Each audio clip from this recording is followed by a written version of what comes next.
Sur le fronton du temple de Delphes était gravée la formule « Connais-toi toi-même ». Aussi Platon rapporte que la Pythie elle-même avait affirmé que Socrate était le plus sage des Grecs. Reconnu depuis des milliers d'années et encore aujourd'hui, comme l'une des clés du bonheur, la connaissance de soi est avant tout une invitation à l'introspection et à l'humilité.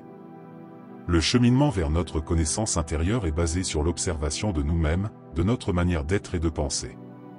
La connaissance de soi nous permet de prendre conscience de nos besoins, nos valeurs et de nos inspirations. Mais aussi, nos limites, et tout ce qui nous rend heureux ou non. Selon Jean-Pierre Godot, l'ignorance de soi est la racine de tous les maux. Car le premier signe de l'ignorance de soi est l'incapacité à se contrôler. Et par là même, devenir esclave de ses émotions et addictions.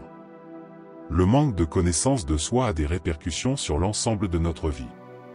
En effet, comment savoir ce qu'on veut, comment prendre de bonnes décisions, comment trouver un sens à sa vie, trouver sa place, l'activité qui nous correspond vraiment ou avoir des relations authentiques avec les autres, si on ne se connaît pas profondément. Intuitivement nous empruntons tous le chemin de la connaissance de soi à des degrés divers. Selon notre environnement et nos expériences, certains se tourneront vers leur intérieur un instant, d'autres moins souvent, enfin certains jamais. Quiconque progresse sur la route de la réalisation de son soi, rendra nécessairement conscient les contenus de l'inconscient personnel, ce qui élargira considérablement l'étendue, les horizons et la richesse de la personnalité, disait Carl Gustav Jung. Sur le chemin de la connaissance de soi, apparaît de prime abord un vaste chaos intérieur. Des pensées s'entremêlent, et des paradoxes se forment sur les souffrances refoulées, les blessures, mais aussi nos expériences passées, parfois contradictoires. Tout ce monde mélangé, produit des peurs, des automatismes, et des croyances, parfois limitantes, parfois motrices. Prendre conscience de ce chaos et se découvrir peu à peu, fait partie du cheminement vers la connaissance de soi. Et c'est souvent en ayant le courage d'appréhender ce chaos intérieur que l'on trouve ce qui nous renforce et nous permet d'avancer. Notre psychisme est un domaine complexe qui englobe notre esprit, nos émotions et notre conscience. Au cœur de cette complexité, il existe une dualité entre la partie consciente et la partie inconsciente de notre psychisme.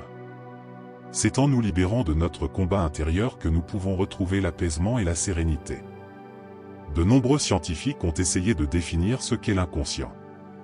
La meilleure définition à laquelle ils ont abouti est la suivante: l'inconscient est tout ce qui n'est pas conscient. Cette définition en forme de tautologie peut paraître simpliste, mais c'est sans doute ce qui a été trouvé de mieux. Aujourd'hui, l'idée d'un inconscient n'étonne plus personne.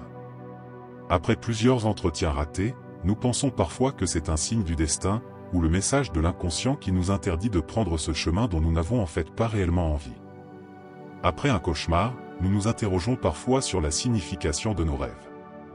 Puis dans nos répétitions d'échecs amoureux, nous nous suggérons que, peut-être, nous refusons inconsciemment de nous engager.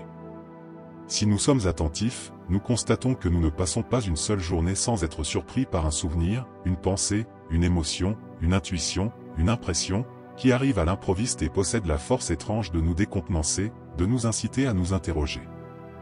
De même, le plus souvent, le sens profond de nos véritables motivations nous est inconnu. Cela nous amène à reconnaître l'existence d'un non-conscient, qui nous influence à notre insu et nous détermine malgré nous. Et la connaissance de soi implique alors la découverte de cet autre nous. Notre inconscient, tel un enregistreur ultrasensible, capte tout ce qui se passe dans son environnement, les bruits, les images, les odeurs, les sensations, les paroles. Tout est enregistré dans notre inconscient sans même que nous nous en rendions compte. Puis ce flux d'informations est filtré de façon à ce que notre conscient n'ait pas à traiter une multitude d'informations qui ne lui soient pas indispensables. Cela ne veut pas dire que ces informations n'existent pas, elles ne sont tout simplement pas accessibles aisément. Au départ, nous pouvons considérer notre inconscient non comme un adversaire, mais comme un inconnu ou un étrange compagnon de route. La découverte d'un inconscient provoque une rupture dans le regard que nous portons sur nous, nous devenons étrangers à nous-mêmes. Notre intelligence, notre conscience et notre volonté ne nous garantissent pas le contrôle de notre vie intérieure. Bousculés dans nos certitudes, chacun de nous découvre que, il n'est pas maître dans sa propre maison, comme l'écrivit Freud. En d'autres termes, nous pouvons très bien enregistrer un événement sans nous en rendre compte, et le garder profondément ancré en nous. L'inconscient est étroitement lié à notre mémoire profonde, qui recèle des souvenirs oubliés, restant disponibles au fond de nous. Il est le produit de ce qui a été rejeté de la conscience, à la suite d'un conflit intérieur entre nos aspirations et certaines idées morales qui s'y opposent, ou encore parce que l'expérience était trop désagréable ou douloureuse. Contrairement à la conscience, l'inconscient n'a pas la notion du temps. Il ne fait pas la différence entre une émotion enregistrée hier ou il y a très longtemps dans le passé. On parle même aujourd'hui de la psychologie transgénérationnelle, qui nous amène à revivre les émotions de nos aïeux. Sans la notion du temps, les émotions inconscientes enregistrées dans le passé peuvent se reproduire facilement dans le présent.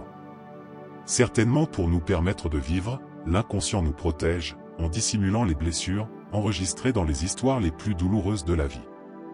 Mais ce dernier n'est pas capable de raisonner, il agit et répond à des schémas enregistrés sans logique consciente. Il n'a donc pas non plus de recul sur les situations et agit simplement comme un enfant. Aussi, ce dernier ne fait pas la différence entre l'imaginaire et le réel, ouvrant alors la possibilité de le manipuler via des visualisations sur le futur, la réécriture de scènes du passé, voire même la création pure et simple de souvenirs et situations que l'on n'aurait jamais vécues. C'est d'ailleurs l'une des clés de la loi de l'attraction. En manipulant notre inconscient, et en levant les obstacles et freins à une intention, les adeptes de la loi de l'attraction s'efforcent de manifester leurs croyances dans leur inconscient, rendant alors moteur ce dernier au lieu qu'il soit un frein à leur demande. En résumé, l'inconscient est l'accumulation de ce que je crois. S'il peut être moteur sans que nous nous en rendions compte, il est aussi parfois limitant.